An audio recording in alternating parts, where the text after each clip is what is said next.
गरीब भाभी की 3 ननद का अमीर रिश्ता। हे भगवान, इतनी ठंड है कि ठीक से सिलाई मशीन पर हाथ भी नहीं चल रहा है। ऊपर से ये जंग खाई सिलाई मशीन भी आज ठीक से काम नहीं कर रही। ये कहते हुए गरीब सुधा सिलाई करने लगती है। तभी वह अपनी 11 साल की सबसे छोटी ननद गौरी को खेलते देखती है। अरे मेरी प्यारी सी ननद गुड्डे से खेल रही है। तभी गौरी मासूम सा जवाब देते हुए बोली, भाभी माँ, ये गुड्डा थोड़ी है, ये तो मेरा दूल्हा है, आज मेरी शादी है। ये सुनकर 18 साल की आनंदी और 15 साल की कुसुम हंस देती है। भाभी, लगता है हमारी छोटी बहन को शादी की ज्यादा जल्दी है, इसका रिश्ता करा देते हैं। तभी रोमा आ जाती है। सुधा, अंदर हो क्या? अंदर आ जाइए रोमा जी। मेरा ब्लाउज सिल गया और मेरी बेटी डॉली का लहंगा सिल गया क्या? जी बस सिलकर तैयार है। ये रहा आपकी बेटी का लहंगा और ये आपका ब्लाउज, एक बार नाप कर फिटिंग देख लीजिए। तभी लहंगा देखकर गौरी कहती है, आनंदी दीदी, भाभी, बा ने ये क्या सिला है? ये शादी का जोड़ा है गौरी, इसे पहनकर दुल्हन शादी में सबसे सुंदर दिखती है। भाभी माँ, जब हमारी शादी होगी तो आप हमारे लिए ऐसा ही जोड़ा बनाओगी ना?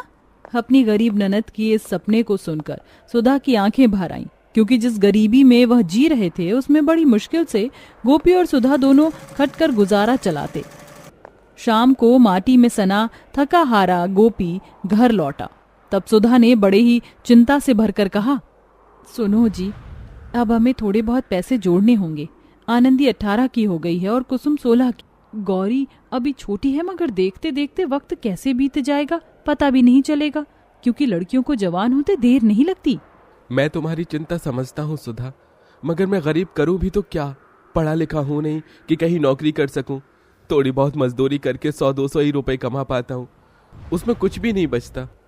सुधा समझ चुकी थी कि अब उसकी तीनों ननद की शादी की जिम्मेदारी उसकी अपनी है। सुधा 20 बरस में जब ब्याह कर आई थी तब गोपी की माँ को मरे 6 महीने हुए थे। उसकी तीनों बहनें बस अपनी माँ को ढूंढती। सुधा ने अपनी तीनों नंदों को गले से लगाया और उस दिन से एक माँ की तरह तीनों को प्यार देने लगी। उस दौरान उसके दिन और भी गरीबी में थे, इसलिए सुधा ने सिलाई का काम शुरू कर दिया था। उस रोज चिंता से सुधा सो ना सकी। बिना दहेज के शादी नहीं होगी, मुझे अभी से ही अपनी तीनों ननद की शादी के लिए पैसे जोड़ने होंगे। सुधा पूरी तरह से खुद को मेहनत में झोंक देती है और दिन रात आंखें गड़ाकर कपड़े सीती है। देखते ही देखते 7 साल बीत जाते हैं। भगवान की दया से मैंने इन 7 सालों में अपनी तीनों ननद की शादी के लिए पैसे जोड़ लिए। बस अच्छा घर बार देखकर तीनों के हाथ पीले कर दूं। पर कहते हैं ना, दुख बताकर नहीं आता। उस रोज जब गोपी घर लौटता है उसे खून की उल्टी होती है, जिसके साथ वह बेहोश होकर गिर जाता है। सुधा उसे लेकर अस्पताल भागती है। डॉक्टर साहब, मेरे पति कैसे हैं? देखिए, इन्हें ब्लड कैंसर है, जल्द से जल्द ऑपरेशन करना होगा। 5 लाख रुपए ऑपरेशन का खर्च आएगा। सुधा के पास पैसे थे, मगर वह उसकी ननद की शादी के लिए, मगर गोपी की जान बचाने के लिए उसने सारे पैसे दे दिए, जिससे गोपी का ऑपरेशन हो गया। देखे, इनकी जान तो बच गई है, मगर इनका शरीर बहुत ही कमजोर है। अगले 6 महीने तक यह कुछ भी भारी काम नहीं कर पाएंगे।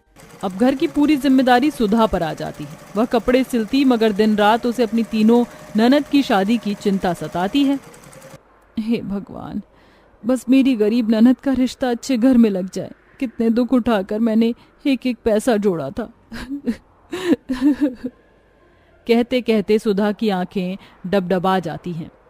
हे भगवान, ये कपड़ा तो खराब हो गया, अब मैं मालिनी जी को क्या जवाब दूंगी?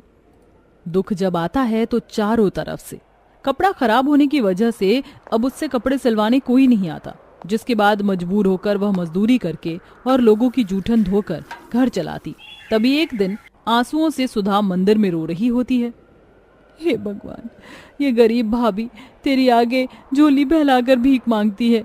मेरी तीनों नंद का रिश्ता किसी अच्छे से घर में लग जाए, उनके तमाम दुख मेरी झोली में डाल दे और मेरी खुशियां उनके भाग में लिख दे। दूर खड़ी वसुंधरा नाम की एक अमीर औरत सुधा को देख रही थी। 2 दिन बीत जाते हैं। उस भयंकर ठंड में आंगन में सुधा चूल्हा फूंक रही थी। तभी एक गाड़ी उसके द्वार पर रुकी। दीदी, हमारे दरवाजे पर कितनी महंगी गाड़ी आकर रुकी है। तभी हाथों में शगुन की थाली के साथ उसमें से वसुंधरा उतरती है। तभी आनंदी ने वसुंधरा को मान देते हुए कहा, जी कहिए माँ जी, किससे मिलना है? दर्जी सुधा का घर यही है? जी हाँ यही है। हाँ बैठिए, मैं बुलाती हूँ। वसुंधरा को देखते ही सुधा उसे पहचान जाती है। अरे माँ जी, आप तो वही हैं जो मुझे मंदिर में मिली थी। मेरी गरीब कुटिया में आपका स्वागत है। कहिए, मुझसे कोई काम था? हाँ बेटी, आई तो काम से हूँ। दरअसल तुम्हारी तीनों नंद मुझे अपने बेटे के लिए भाग गई। मैं इन्हें अपने घर की बहू बनाना चाहती हूँ। ये सुनते ही मारे खुशी के आनंदी, गौरी और कुसुम और उसकी गरीब भाभी की आंखों से आंसू बहने लगते हैं। भगवान ने मेरी सुन ली। मेरी प्यारी ननद, तुम तीनों बड़े ही भागो वाली हो जो तुम्हें इतना अच्छा घर द्वार मिलने जा रहा है। फिर तीनों सर पर पल्ला लिए खुशी से भरकर वसुंधरा के पैर छूती हैं तो वहीं वसुंधरा चुन्नी चढ़ा देती है। ये रिश्ता पक्का समझो। सुधा बेटी, बहुत जल्द मैं अपने बेटे की बारात लेकर तुम्हारी ननद को ब्याह ले जाने के लिए आऊंगी। तभी आनंदी हिचकिचाते हुए कहती है, माँ जी, मैं आपसे कुछ कहना चाहती हूँ। हाँ कहो ना बेटी। माँ जी, आप तो हमारा रहन सहन और हमारी गरीबी रेखा देख ही रही हैं। हमारी भाभी ने बड़े ही दुख उठाकर हमें पाला है। बस इतनी विनती है कि उनसे दहेज मत मांगिएगा। अपनी गरीब ननद की इस विनती से सुधा फूट फूट कर रोती है, जिसके बाद सुधा वसुंधरा को चाय नाश्ता कराती है। माफ कीजिएगा माँ जी, आपके स्वागत सत्कार के लिए मुझ गरीब के पास ज्यादा तो नहीं है। जो है वो आपके सामने रखा है। सुधा, पता है, स्वागत सत्कार करने में एक गरीब जितना बड़ा दिलदार कोई भी नहीं। मैंने आज तक भाभी के आ जाने के बाद घर टूटते देखा है, मगर पहली बार किसी भाभी के हाथों ननद का घर बसते देखूंगी।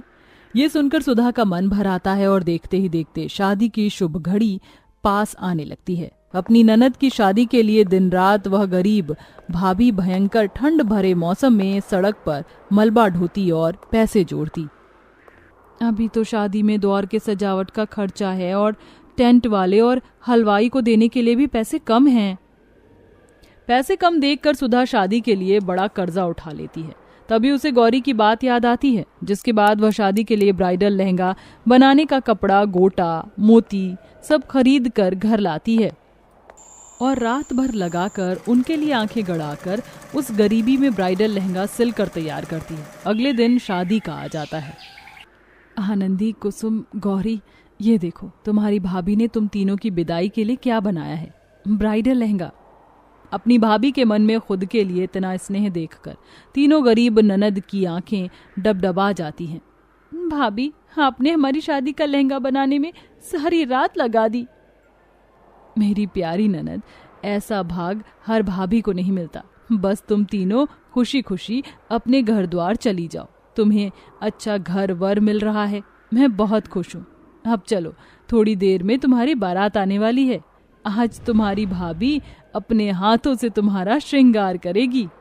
तीनों रोते हुए सुधा के गले लग जाती हैं, जिसके बाद सुधा अपनी तीनों नंद का 16 श्रृंगार करके उन्हें मंडप में ले आती है, जहां बड़ी धूमधाम से तीनों की शादी हो जाती है।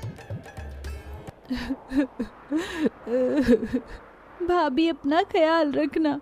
वसुंधरा जी, आज से मेरी तीनों ननद आपके घर की अमानत हुई। अगर इनसे कभी कोई गलती हो जाए तो माफ कर दीजिएगा। सुधा, बहू नहीं बेटी लेके जा रही हूँ।